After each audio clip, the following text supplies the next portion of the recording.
alaikum warahmatullahi wabarakatuh. Alhamdulillahi rabbil alamin wa salatu wassalamu ala rasulillah Muhammad bin Abdillahi wa ba'd.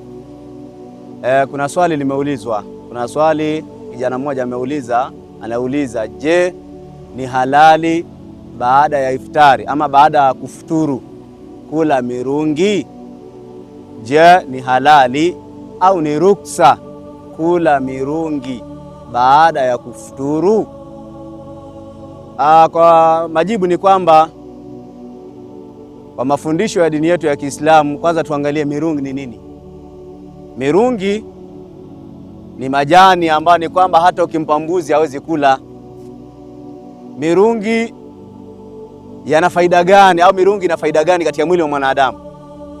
Na mafundisho ya dini yetu yanasema chochote ambacho kinabadilisha fikra ya mtu, basi kitu hicho ni haramu. Tuiangalie, je, mirungi huwa inambadilisha mtu au haimbadilishi mtu? Vijana wengi katika upekuzi wamesema kwamba kula mirungi mtu unaandasika, unapata handas. Sasa kule kupata handas tayari imetoka katika fikra ulizokuwa nazo, zinaenda kupelekea fikra nyingine ambayo si sahihi katika maisha.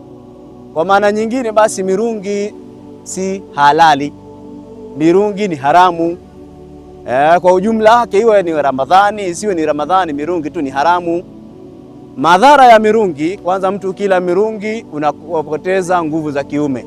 Ndio vijana wengi wanalia leo hii, wanatumia dawa paka wabusti kwanza ndio mambo eti yaende vizuri. Hapana, vijana leo hii wanaenda kupoteza nguvu za kiume kwa sababu ya mirungi. Kwa hiyo kitu ambacho kinaenda kuhudhuru mwili, hicho kitu ni haramu pia. Kwa hiyo huwezi kusema kwamba mirungi ni halali. Je, kwenye mwezi wa Ramadhani? Mwezi wa Ramadhani ni mwezi wa heshima, ni mwezi wa baraka, ni mwezi wa kheri. Sasa mwezi huu wenyewe ni mwezi wa maafira, wa kusamehewa madhambi. Unaenda kula mirungi ili weje? Na sio sababu kwamba eti umezuiliwa kula mirungi mchana alafu usiku karuhusiwa.